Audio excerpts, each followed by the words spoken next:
conosco nesta noite, nos abençoando.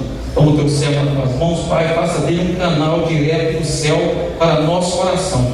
Queremos, Pai, ouvir a tua voz através do teu servo. Fala conosco, Pai, não o que nós queremos ouvir, mas o que nós temos necessidade, Pai, de ouvir. Que seja uma palavra de exortação, uma palavra de conforto, uma palavra de ensinamento, mas que seja uma palavra, Pai, vinda do teu trono para nossos corações. Em nome de Jesus Cristo, Senhor, assim nós te pedimos e te agradecemos agora e sempre. Amém. Amém, Jesus. Irmãos, glória a Deus.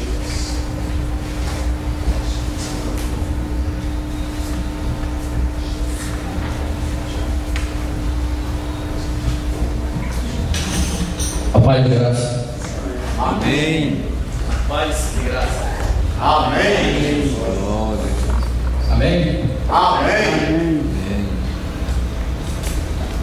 Fazendo minhas palavras do irmão Janô, quem vem aqui essa noite para ouvir o que precisa ouvir da parte do Senhor. Amém. Glória a Jesus. Temos um inimigo cruel que é o tempo.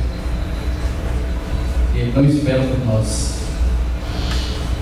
Quem trouxe sua Bíblia, vou compartilhar dois textos com o irmão.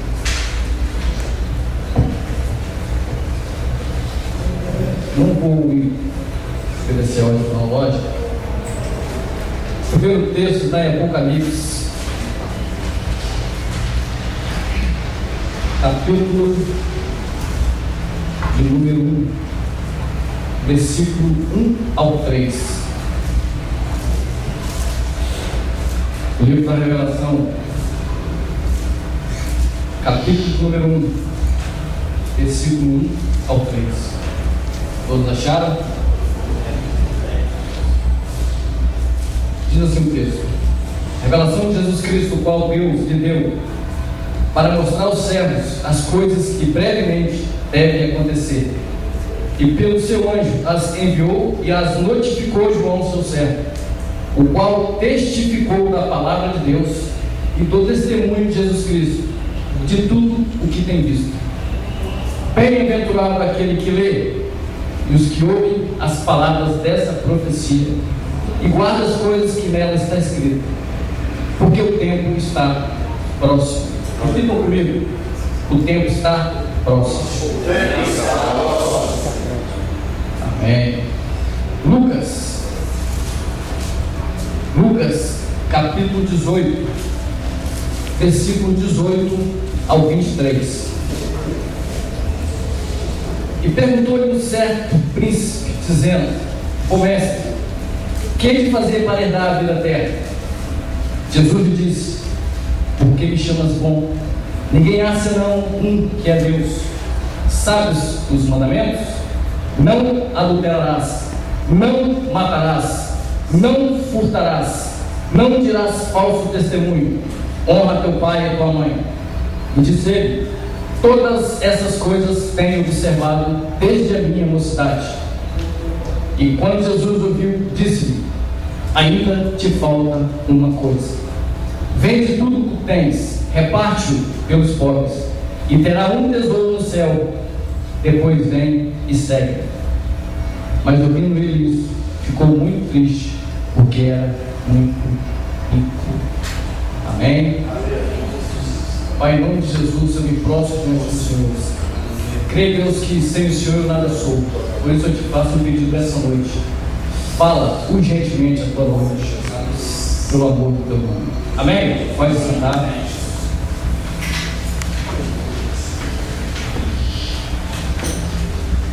Queridos, como igreja do Senhor aqui na terra, nós temos uma responsabilidade dupla: pregar a palavra do Senhor. Como igreja do Senhor aqui na terra, nós temos também uma responsabilidade: dar um testemunho pessoal, dar um testemunho individual e, acima de tudo, como igreja, dar um testemunho coletivo. Quando eu começo a analisar esses textos, quando eu começo a discorrer esses textos, eu vejo a preocupação de um Deus que tudo pode, um Deus que pode mover céus e terra para salvar um pecador, mas um Deus que não pode mover um coração petrificado, Um Deus que não pode abrir um ouvido que não quer ouvir a sua voz. Isso Deus não pode fazer. Depende de mim, depende de você. Quando João começa a escrever essa carta para a igreja atual, Deus transmite através do seu servo uma preocupação que nasceu no seu coração. E essa preocupação que eu quero transmitir para você essa noite é um alerta para a igreja que está entrando na pós-modernidade. E a mesma palavra de Jesus eu lhes falo nessa noite, e aproveito para lhes transmitir um tema. E o tema é: alguma coisa nos falta. Poderia simplesmente usar as palavras de Jesus e dizer: alguma coisa lhe falta, mas eu tenho que estar inserido nesse contexto. Por isso eu lhes digo essa noite: alguma coisa nos falta. Cantamos louvores, adoramos a Deus, pregamos a palavra, cuidamos dos ministérios, somos ativistas por natureza, gostamos de fazer, mas por mais que nós fazemos, alguma coisa nos falta. A igreja da pós-modernidade tem esquecido o seu papel aqui na terra. Segundo a psicologia, o homem nasce com 3 desejos básicos: o de ser, o de ter e o de realizar. Eu e você temos esse sentimento. Eu quero ser aceito. Ninguém gosta de ser rejeitado. O próprio Deus não gosta de ser rejeitado. Provérbios 13:3 diz que aquele que rejeita a palavra, ou seja, aquele que rejeita o Senhor, perecerá. E perecer é o Estado. Porque você acha que a sociedade está perecendo? E lamentavelmente, aqueles que chamam pelo nome do Senhor também estão inseridos nesse contexto, porque esqueceram que alguma coisa nos falta. Estão se tornando autossuficientes. Estão esquecendo que estão nessa terra porque alguém os colocou e com um propósito definido. É por isso que eu lhes digo essa noite, repetirei várias vezes: alguma coisa nos falta. Começa a fazer uma reflexão da sua vida e começa a ver, começa a fazer uma anamnese, começa a fazer uma viagem introspectiva em todo o seu ser e entender que você é a igreja do Senhor. Você tem um chamado específico nessa terra. Jesus chega para aquele jovem, e esse jovem ele representa a igreja atual, uma igreja mística, uma igreja que busca salvação sem saber o que é salvação.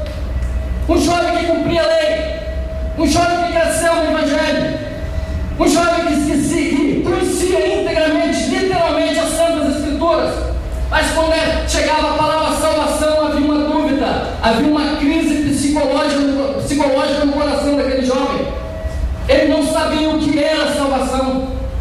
A salvação é Cristo. A salvação é Cristo. O mundo tem pregado que a esperança é a última que morre. O meu Deus diz que a minha esperança é Cristo. 1 Timóteo 1 diz que a esperança é personificada numa pessoa. Cristo, a esperança em vós. E quando João recebe essa mensagem de Deus, ele começa a entender que o contexto eclesiástico da época era analisado por 6 pontos cruciais. Digo 6 por quê? Porque eu excluo a igreja de Filadélfia. Porque para pregar nesse contexto, eu quero pregar em cima de algumas características que tinha naquelas igrejas locais e que hoje foi inserido no nosso meio de uma forma cabal, de uma forma peçonhenta, e que muitos estão desapercebidos, esquecendo que o dia está próximo, esquecendo que o momento é chegado. Estamos vivendo como se Cristo estivesse vivendo apenas nessa época e esperando Cristo apenas nesse mundo, nesse século. Olha, quem espera Cristo apenas nesse século, nesse mundo, é o mais dos miseráveis dos homens. Esquece que a nossa mansão, a nossa cidade não é aqui. Fazemos tudo como se vivêssemos eternamente aqui. Vivemos um materialismo exacerbado, esquecendo que a nossa cidade não é aqui.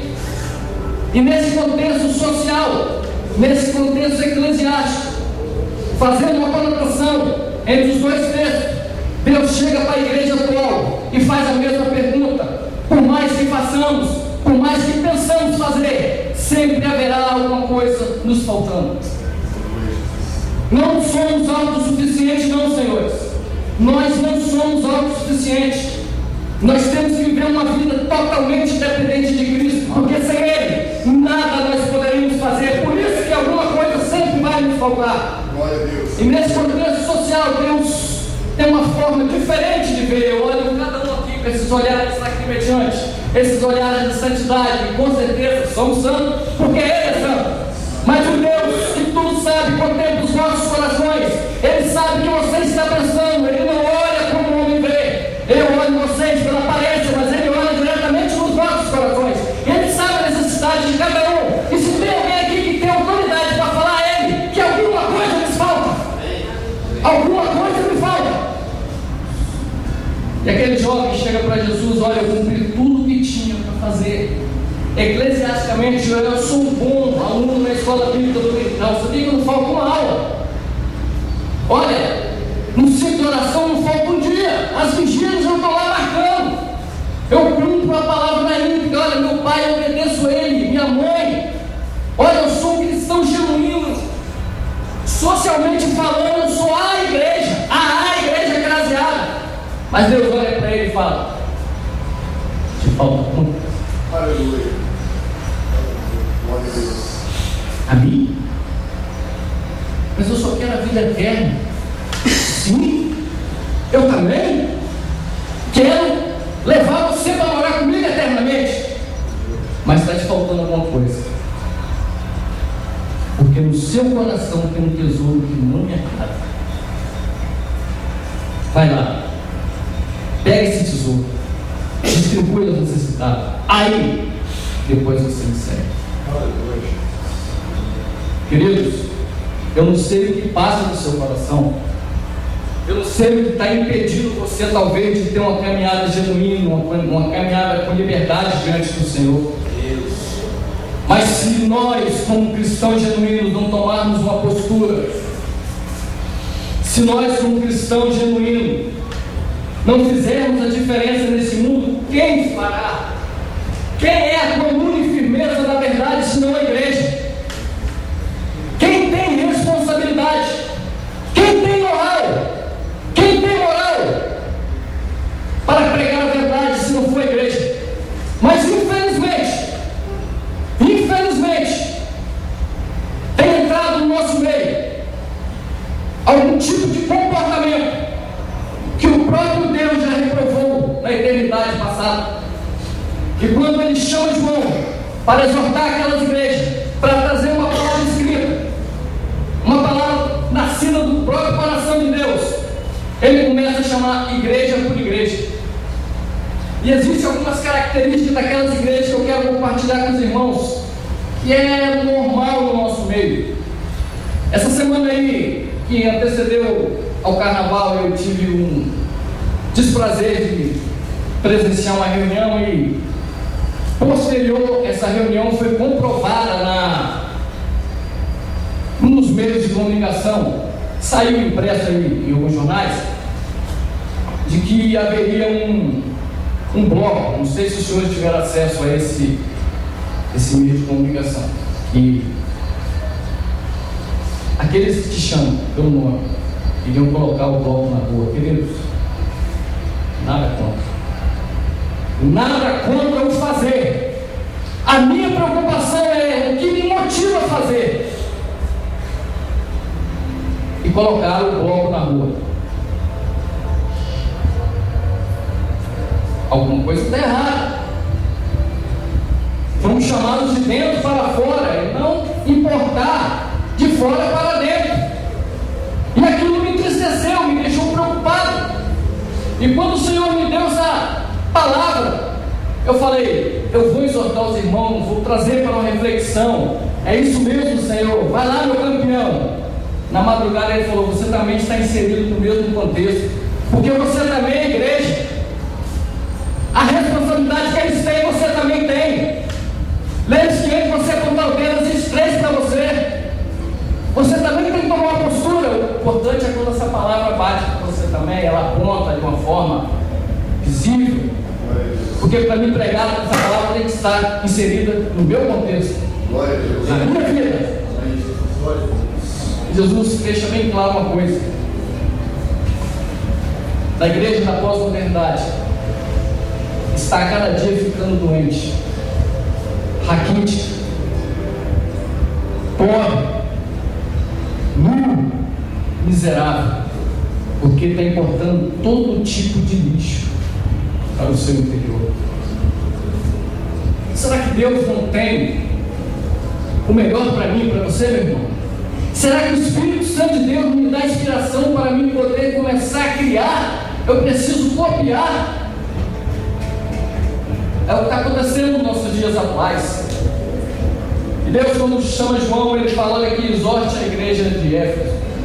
É a igreja que faz, é a igreja que tem uma forma de trabalhar, é muito ativista, é a igreja que trabalha pelo meu nome, é uma igreja paciente, só que lhe falta alguma coisa: o amor. E quando eu olho para a igreja atual, eu não consigo ver um amor genuíno. Eu vou chamar essa responsabilidade para mim e para você aqui essa noite. Se eu pegar a irmã que está nesse banco e levar ela até outro banco, e ela consegue identificar o irmão, ela interagiu com ele, todos se conhecem, sabem onde mora. Por quê? Nós não nos conhecemos, vivemos como se não existíssemos. Não é assim que funciona? Isso aqui não virou, está virando um clube social, onde temos a carteirinha, pagando uma contribuição. Não está se tornando, eu digo aqui nesse contexto, eu estou falando generalizado, não está se tornando um clube social onde eu entro, permaneço por algum tempo e depois eu vou embora. Eu vivo como se eu não existisse, o irmão também não existisse. E se nessa noite saímos daqui sem nos conhecermos, a palavra é verdadeira. Está faltando amor. Podemos cantar, podemos louvar, mas está faltando amor. Irmão, eu não te conheço, mas eu creio que o mesmo Espírito que habita em mim habita em você. E tenta chegar com amor genuíno. Aleluia. Glória a Deus. Mas o Deus que eu sirvo é um Deus de relacionamento. Ele gosta de se relacionar com o homem. Ele gosta de chamar o homem pelo nome e conversar. E eu e você não podemos ser diferentes. É por isso que Deus exorta a igreja de Éfeso e exorta a igreja atual. Falta um amor genuíno. E se eu saio pelas portas sem desconhecer, está faltando amor. Eu reafirmo que é apenas um clube social onde eu reúno periodicamente e vou embora. E amanhã, se eu não tenho uma memória apurada, eu olho você na rua e eu não te conheço. Parece que eu te vi em algum lugar, pai, mas porque não existe esse compromisso, essa interdependência cristã. É por isso que estamos operando no vermelho. Isso é uma palavra de reflexão. A mesma preocupação de Deus no passado é a preocupação hoje no presente. Havia uma exortação para a igreja de Éfeso e há uma exortação para a igreja de hoje. Se eu e você vencermos essa barreira, começarmos a nos relacionar mutuamente ao prêmio, ao que vencer, foi para a igreja de Éfeso e é para a igreja atual. O Senhor nos dará de comer a árvore da vida. Aquela mesma árvore que nos foi impedida lá no Éden, quando a criação pereceu, quando Deus colocou dois anjos para impedir que o homem retornasse, Ele coloca um relacionamento mútuo e fala: olha, se você vencer essa barreira, se você conseguir conquistar esse amor ágape, ao que vencer, eu darei de comer a árvore da vida. Será que estamos andando no caminho certo? Será que eu tenho essa fome de um dia experimentar a árvore da vida? Mas existe um obstáculo: o amor de Deus. Se eu não rever os meus conceitos, eu não tomarei posse dessa vitória. A segunda característica, eu terei que ser rápido, porque o tempo não espera, é claramente a distinção no meio da igreja. Quando Deus escreve a igreja de Esmirna, Ele olha claramente, Ele chama aquela igreja de sinagoga de Satanás. E, queridos, tinha louvor, tinha reteté, tinha evangelismo, tinha compartilhar o pão. Jesus olha para aquela igreja e fala: sinagoga de Satanás. Autoridade máxima para falar que é sinagoga de Satanás. Por quê? Porque deixou o espírito da dissensão entrar no meio deles. Dois grupos imperavam naquela época: uns guardadores da lei, igual o jovem, os judaizantes; outros que adoravam o imperador. Um pé na igreja, outro no mundo. Uma igreja dividida, uma igreja que não sabia qual o rumo, qual a direção. Deus olha para aquela igreja e fala: olha, para mim vocês são uma sinagoga de Satanás, um espírito faccioso, não há divisão em aquele que nos junta. Quando você abre o jornal e vê um apontando o dedo, é porque fulano fez isso, é porque administrou dessa forma, coloca o ímpio para poder julgar as coisas santas, que só Deus pode julgar. Onde está a palavra de amor? Onde está o amor? Onde está a união? Onde está a comunhão? Deixou que o espírito da dissensão tomasse conta da igreja. É por isso que é uma crise psicológica. É por isso que eu ainda só tenho uma esperança, queridos, porque há uma promessa que as forças das trevas não prevalecerá contra essa igreja. Aleluia. Porque senão, como eu te falei, eu já tinha jogado a toalha. Eu estou firmado nessa esperança. Aleluia. Porque o homem natural já desistiu. O que prevalece aqui é o homem espiritual. Glória a Deus. Porque naturalmente não há mais esperança. Mas existe uma promessa. E essa promessa que eu tomo posse dela a cada dia. Deus escrevendo para essa igreja diz assim: olha, ao que vencer e parar com esse espírito faccioso, não receberá o dano da segunda morte. Você quer a vida eterna, jovem? Você quer a vida eterna? Pegue esse lixo chamado espírito de divisão, tire do vosso meio e tome posse da vida eterna. E você não receberá o dano da segunda morte. Uma exortação, uma promessa. Uma exortação, uma promessa. Que Deus maravilhoso! Aleluia. Glória a Deus. Que Deus tremendo! Mas parece que estou entendendo. E cada final de cada versículo ele diz: quem tem ouvido, ouça o que o Espírito diz à igreja. Quem tem ouvido, olha só, quem tem. Isso era característica. Ele chega para a igreja de perto e fala assim: olha, também conheço as nossas obras. Deus conhece o que eu e você fazemos. Conhece o meu deitar, o meu levantar, o que eu penso. Ainda uma palavra não saiu da minha boca, ele já sabe. Ele chega para perto e me fala: olha, perfeito as suas obras. Só que tem uma coisa: vocês estão apoiando, vocês estão abraçando a doutrina de Balaão. Quem era Balaão? Feiticeiro, vendeu a sua fé, profetizando palavras que o próprio Deus não mandou falar. Precisou da intervenção sobrenatural de Deus para falar: olha aqui, não fala isso não, hein? Aquele povo que você está amaldiçoando, eu amaldiçoo, se eu quiser. Mas a minha palavra para aquele povo é uma palavra de bênção. Ele chega para o rei e fala: não, eu não posso amaldiçoar aquilo que Deus abençoou. Mas infelizmente, no nosso meio, estamos usando palavra que não é de bênção. Tiago 3,10 diz que da mesma boca procede bênção e maldição. O 11 diz: pode de uma fonte doce sair água amarga ao mesmo tempo? Como igreja do Senhor, eu e você temos uma responsabilidade. Então 18 diz que tudo que eu e você liga aqui na terra é ligado no céu. E lamentavelmente, essa doutrina miserável tem entrado no nosso meio. Fala aquilo que Deus não falou. Começa a criar aquilo que Deus não criou. Começa a criar um novo tipo de adoração, um novo tipo de adorar a Deus. Ensina uma nova doutrina. Coloquem aquilo inserido no seio da igreja. Tentam perverter a noiva. Esqueceram que são apenas amigos. Não são noivos. Quem aqui é casado tem coragem de pegar a sua esposa, entregar um desconhecido e falar: fique com ela aqui?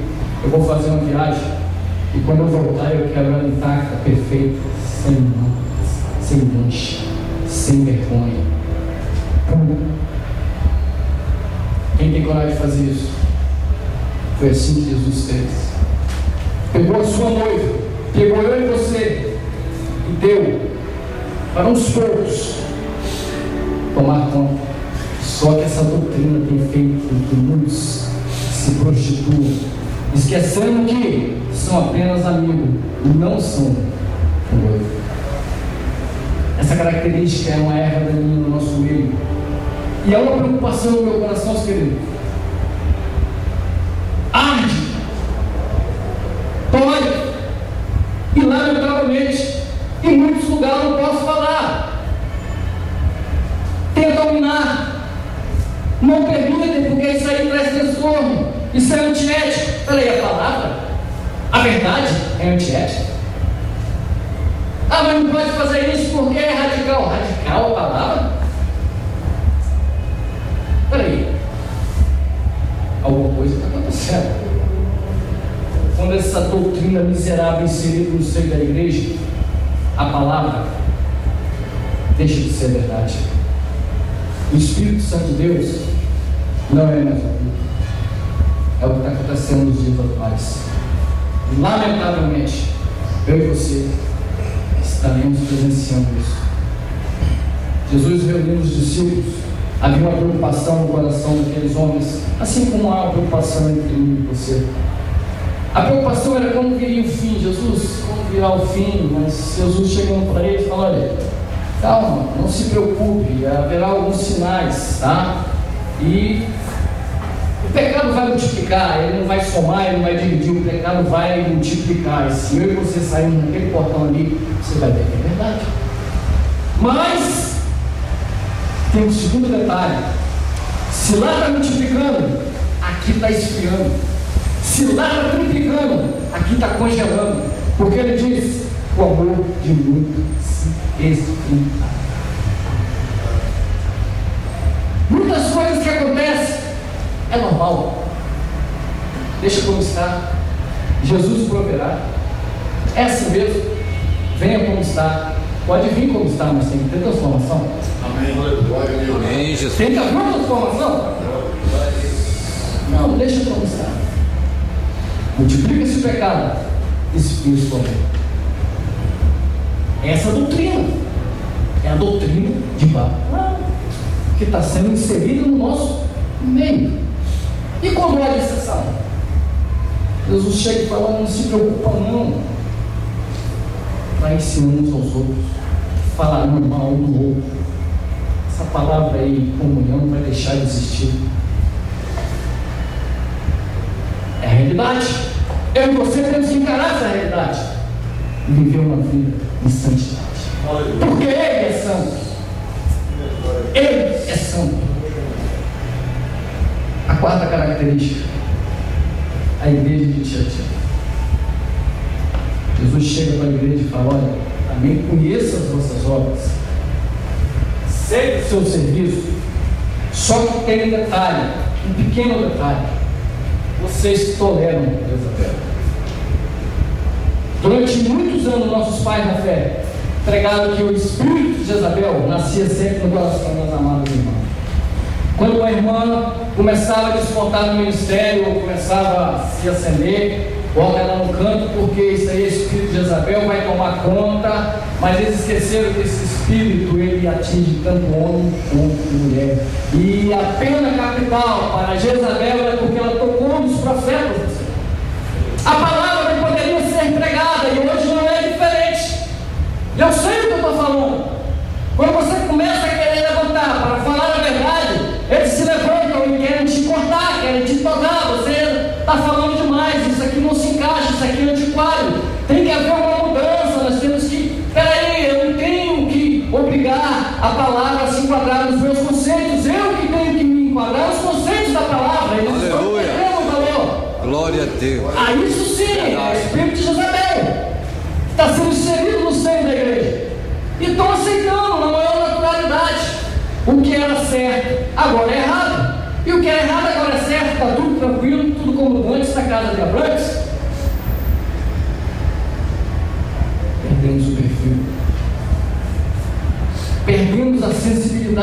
isso que Deus nos exorta: o que tem ouvido, ouça. Só ouve aquele que tem sensibilidade. O que Deus diz para a sua igreja? Uma característica famosa, uma característica que trouxe transtorno, está trazendo transtornos terríveis hoje no nosso meio. A quinta característica, estou adiantando. A quinta característica, Deus chama a igreja de Sardes e diz o seguinte: olha aqui, gosto de vocês, do seu trabalho. Vocês até ostentam uma placa de cristão. Todo mundo que vê vocês passar diz: aquele ali é um cristão. Mas só que para mim você tem o nome do que vive, mas está morto. Porque você só prega a morte. Você não prega a vida. Eu sou o Senhor da vida. Se você não prega aquilo que eu mando, se você não vive os meus conceitos, você para mim está morto. Você está praticamente pastoreando uma geração de mortos-vivos. Se você parar para analisar o nosso contexto social, um monte de ovelhas dói. Só tem crescimento, não tem qualidade. Só tem o nome, mas estão mortos. Deus olha para essa igreja e fala: olha, eu não sou pastor de mortos, eu sou pastor de vivos, porque eu sou o Deus da vida. Aleluia. E essa característica que está sendo inserida hoje no nosso meio não se enquadra nos padrões de Deus. Se essa palavra verdadeiramente traz vida, ela não pode gerar um monte de mortos, um monte de zumbis, um monte de uma geração papagaio que prega aquilo que ouve, não entende o que está ouvindo, reproduzem pensamentos, não sabe o que está falando, não tem a sensibilidade do Espírito para entender aquilo que Deus quer falar para a igreja. E às vezes só os seus conceitos e os seus preconceitos é que servem. O humanismo tem tomado conta dessa igreja atual e nós temos que estar atentos a esse detalhe. Queridos, eu creio nos remanescentes. Eu tenho esperança que tem joelhos se não se dobraram. É por isso que eu ainda tenho esperança de falar. E se não deixar de pregar, se não querem que eu fale, não tem problema. Se fecha um, abre duas, três, mas eu vou continuar falando. Eu não. Porque, apesar de amar a igreja do Senhor, eu tenho um compromisso com Deus. E não importa o que pensam de mim. Se querem deixar pregar ou não, se importa que não pode fazer, eu não estou nem aí. Se você chega num lugar e me olha e vira a cara e eu não estou nem aí. Importa que eu pregue a palavra. Glória a Deus. Porque eu creio que é nela a vida eterna. Aleluia. Amém. Foi ela que me restaurou. Foi através dela que eu estou pregando. É através dela que eu vivo. É através dela que eu tenho esperança de um dia estar na glória. A sexta característica: a igreja de Laodiceia. Mais uma vez Deus chega e fala: célebre palavra, eu conheço as vossas obras. Só que tem um detalhe: eu vejo mortão. Você para mim é uma igreja morna. Quem aqui já tentou tomar um copo de água morna? Quem se habilita de manhã no jejum, fazer o jejum de água morna? Quem é o homem ou a mulher de fibra, que vai acordar de manhã no jejum, tomar um copo de água morna? Experimente para você ver o que vai acontecer. Deus olha para aquela igreja e fala: olha, você para mim não é quente nem fria, ainda se fosse, mas para mim você é morna. E por isso eu vou vomitar. Tudo que você faz para mim, eu não consigo. Os louvores que sobem até a mim me dão náusea. As suas orações não sobem como salvas para mim, eu vou tirar fora porque eu não consigo ouvir. E não vem essa palavra, não vem querer usar a palavra de que Isaías 59, a mão do Senhor está estendida nos seus ouvidos. Existe um projeto para a sua vida e a própria palavra me diz que para mim te ouvir, você tem que se humilhar. O primeiro passo é você se humilhar, sair dessa morridão. Eu vou te ouvir. Jeremias 12 diz que o Senhor veio para que a minha palavra se cumpra. Ele cumpre, ele ouve, a mão dele está estendida. Só que ele não consegue. Engoliu a igreja morna, morta, que tolera esses espíritos de Jezabel. Uma igreja dissoluta. De dia ela abraçada com o Senhor, mudada, e à noite prostituindo. Ele não consegue entender, não consegue caminhar com a igreja assim. Ele chega e fala: olha, você se humilhou? Eu consigo ver um sussurro. Está orando, comecei, viu um som mais alto, deixou os seus maus caminhos, olha, está começando a melhorar o negócio. Você deixou o seu mau caminho. Por que será que muitas orações não sobem? Por que será que esperamos anos e décadas e parece que o céu se tornou céu e terra, se tornou ouro e bronze e ferro? E cobramos a postura do Deus, cobramos, olha, existe uma palavra, essa palavra é verdadeira, eu quero que se cumpra. Mas existem leis morais, existem leis espirituais que o próprio Deus não pode quebrar. Foi instituída por Ele não é um Deus de confusão.